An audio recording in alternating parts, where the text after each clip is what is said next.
بسم اللہ الرحمن الرحیم۔ السلام علیکہ یا صاحب العصر والزمان۔ 10واں درس، حصہ چہارم، جاننے کی باتیں، چند اہم نکات۔ نمبر 16، شوہر اور بیوی کو چاہیے کہ ایک دوسرے سے گفتگو سے یا محبت سے اچھے تعلقات پیدا کریں اور جہاں تک ممکن ہو خراب تعلقات اور غلط تفکرات سے اجتناب کریں اور اس کی اصلاح کریں۔ یہاں یہ مشورہ دیں گے کہ شوہر اور بیوی جہاں تک ممکن ہو اپنے اور اپنے گھر کے مسائل کو خود حل کریں اور اس سے پہلے کہ کسی تیسرے شخص کو اس ماجرے میں شامل کریں، عدل و انصاف سے اس معاملے کو عاقلانہ طور پر سلجھائیں اور دوسروں کو اپنے معاملات میں بلا وجہ مداخلت کرنے کی اجازت نہ دیں۔ نمبر 17، شوہر اور بیوی کو چاہیے کہ وہ ایک دوسرے سے جو توقعات رکھتے ہیں اس کو مشخص کریں اور شادی شدہ جوڑوں کو چاہیے کہ وہ تنہائی میں محبت کے ساتھ ایک دوسرے کی رفتار و کردار پر غور کریں اور ایک دوسرے سے سوالات کریں، جیسا کہ آیا آپ مجھ سے راضی ہیں، یا میں آپ کی توقعات پر پورا اتر رہی ہوں یا اتر رہا ہوں، یا آپ کے دل میں میرے لیے کیا احساسات ہیں۔ شوہر اور بیوی کو یہ تصور نہیں کرنا چاہیے کہ ان کی توقعات ایک دوسرے سے بہت واضح اور روشن ہیں، کہ اس کو بیان کرنے یا سمجھانے کی ضرورت نہیں ہے، یا یہ تو سبھی کو معلوم ہوتا ہے۔ اسی لیے شوہر کے بیوی کے لیے اور بیوی کے شوہر کے لیے احساسات و جذبات اور ایک دوسرے کی توقعات ایک دوسرے کے درمیان بیان کی جانی چاہیے اور واضح طور پر اس کا ایک دوسرے کو اظہار کرنا چاہیے، اور وہ ایک دوسرے سے سوال کرنا چاہیے کہ کس طرح کے انجام دینے سے ہمارے روابط اور زیادہ اچھے اور پرنشاط ہو سکتے ہیں۔ نمبر 18، ازدواجی زندگی کے مسائل اور مشکلات کا بہترین حل ایک دوسرے سے اس کی توانائی کے مطابق توقعات کا رکھنا ہے۔ لہٰذا تجویز دی جاتی ہے کہ ہر روز یا ہر ہفتے میں کچھ وقت مشکلات و مسائل کو درک کرنے، اس کا حل ڈھونڈنے، ایک دوسرے سے توقعات کو واضح کرنے اور درد دل بیان کرنے کے لیے مخصوص کرنا چاہیے۔ نمبر 19، ازدواجی روابط کی سلامتی اور خوشحالی کے لیے ضروری ہے کہ گھر کے ماحول کو آرام بخش بنایا جائے۔ شوہر اور بیوی کو چاہیے کہ ایک دوسرے کا مذاق نہ اڑائیں یا ایک دوسرے سے طنزیہ باتیں نہ کریں یا ایسے جملے کہ جو ذو معنی ہو استعمال نہ کیے جائیں۔ نمبر 20، اچھے اور پرنشاط روابط کی بنیاد مثبت سوچنے پر ہوتی ہے۔ اپنی ذاتی زندگی، خاندانی زندگی یا ازدواجی زندگی میں ہمیشہ کوشش کرنی چاہیے کہ مثبت پہلوؤں پر، نعمتوں اور خدا کے فضل و کرم پر نظر رکھیں، نہ کہ ان چیزوں پر کہ جو آپ کے پاس نہیں ہیں۔ مثال کے طور پر سلامتی، اولاد کی نعمت، جنسی تعلقات میں رضایت بخش ہونا خدا کی نعمتوں میں سے ایک ہے کہ جس کا شکر ادا کرنا چاہیے۔ نمبر 21، ازدواجی زندگی کے استحکام میں عفو و درگزر کو بنیادی حیثیت حاصل ہے،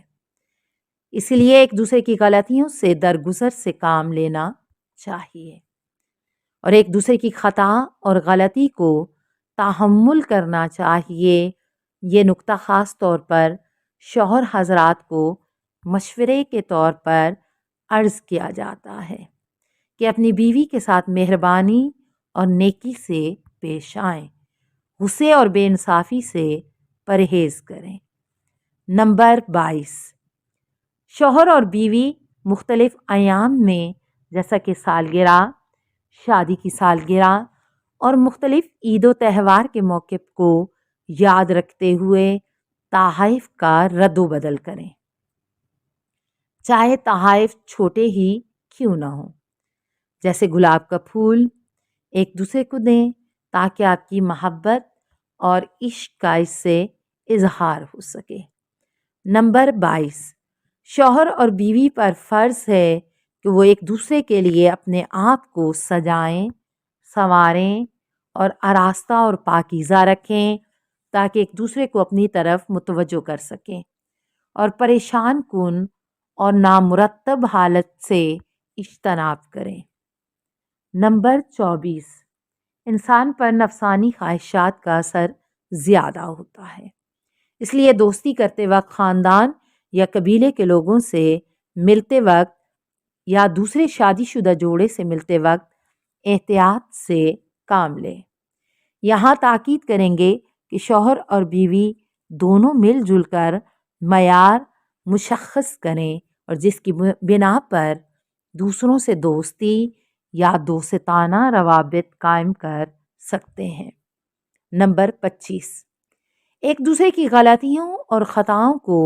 بچوں کے سامنے یا ان افراد کے سامنے کہ جن سے آپ کی جان پہچان ہے یا دوست و احباب یا رشتہ دار جیسا کہ ماں باپ،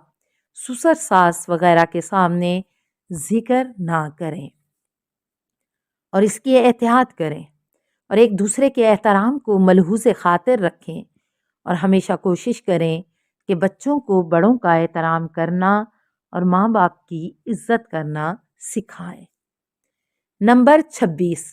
بنیادی مسئلہ یہ ہوتا ہے کہ دونوں میں فطری فرق ہوتا ہے، اسی لیے شادی شدہ جوڑے کو ایک دوسرے سے یا دوسروں سے مقایسہ نہیں کرنا چاہیے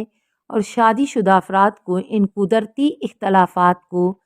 درک کرنا چاہیے اور اس کو سمجھنا چاہیے اور ازدواجی زندگی کے اختلافات کو محرمانہ طور پر محبت و مہربانی کے ماحول میں بیان کرنا اور اس کا حل نکالنا چاہیے اور معتقد رہنا چاہیے کہ مفاہمت ایجاد کر کے اچھے روابط پیدا کیے جا سکتے ہیں۔ نمبر 27، جیسا رفتار و کردار یا رویہ شریک حیات کو پسند ہو اس طرح کا رویہ یا کردار اپنانے کی کوشش کرنی چاہیے اور دوسرے کا اس کوشش پر شکریہ ادا کرنا اور حوصلہ افزائی کرنی چاہیے اور شکریہ اور حوصلہ افزائی کو بار بار کرنے سے شریک حیات کے اندر بہتر اور بہتر سے بہتر تبدیلیاں پیدا ہو سکتی ہیں اور وہ اس چیز کو یاد رکھیں گے کہ میرے شریک حیات کو اس طرح کا رویہ اور برتاؤ پسند ہے تو مجھے بھی اس طرح خود کو بنانا چاہیے۔ نمبر 28، کوشش کریں کہ ایسے مواقع یا ایسے موارد کہ جس میں اختلافات ایجاد ہونے یا مسائل پیدا ہونے کا خطرہ ہو جلد از جلد بیان کیے جائیں اور ان کے حل کے لیے کوشش کی جائے۔ پہلے سے فیصلہ کر لینے، منفی سوچ کو پھیلنے اور غلط چیزوں کو عام کرنے سے پہلے ہی اس کی روک تھام کر لینی چاہیے۔ مثال کے طور پر اگر آپ کے شریک حیات نے بدقولی کی ہے تو اسے یہ نہ کہیں کہ آپ ہمیشہ بدقولی کرتے ہیں یا کرتی ہیں، کیونکہ ہو سکتا ہے کہ آپ کا شریک حیات اس دفعہ قول کو بھول گیا ہو یا کوئی خاص وجہ یا دلیل رکھتا ہو۔ نمبر 29، بعض اوقات قول و قرار کے پورا یا عملی نہ ہونے کی صورت میں چاہے شادی سے پہلے یا شادی کے بعد بیوی یا شوہر کی طرف سے دل ٹوٹنے، اعتماد کے چھن جانے، دھوکہ کھانے کا سبب بنتا ہے۔ اس لیے حتی الامکان کوشش کرنی چاہیے کہ جو قول دیں اس پر عمل کریں اور ایسے قول و فعل کے مطابق ذمہ داری کے احساس کا اظہار کریں۔ نمبر 30، ایک دوسرے کو مختلف ناشائستہ القابات اور الٹے سیدھے ناموں سے نہیں پکارنا چاہیے، جیسا کہ بدقول، چالاک، بے حس، سنگ دل، بے رحم، ضدی، مغرور، خود خواہ۔ نمبر 31، ازدواجی زندگی کی سلامتی آپ کے شریک حیات کے تقاضوں اور درخواستوں میں لچک پر ہے۔ ازدواجی تعلقات میں خرابی کی وجہ سے شوہر یا بیوی کے اندر ناراضگی، ناپسندیدگی، افسردگی اور اضطراب پیدا ہو جاتا ہے، جس کے نتیجے میں بہت زیادہ مشکلات وجود میں آتی ہیں، اور بعض اوقات افسردگی اور غصے کی وجہ سے بیماریاں لاحق ہو جاتی ہیں، اور جس کے لیے ڈاکٹر یا طبیب سے بھی رجوع کرنا چاہیے۔ نمبر 32، آخری نقطے میں یہ کہیں گے کہ ازدواجی زندگی کی سلامتی اور پائیداری کے لیے دونوں کو کوشش، فکر و اندیشہ، احتیاط اور ذمہ داری کا احساس کرنا چاہیے، اور ایسے عوامل کہ جن کی وجہ سے مفاہمت ایجاد نہ ہو رہی ہو انہیں ختم کرنا چاہیے۔ السلام علیکہ یا سیدتا نساء العالمین، السلام علیکہ یا بنت رسول رب العالمین، السلام علیکہ یا زوجتا علی امیر المومنین، السلام علیکہ یا ام الائمۃ المعصومین، یا فاطمۃ الزہراء، السلام علیکہ ورحمۃ اللہ وبرکاتہ۔ اللہم صلی علی محمد و آل محمد۔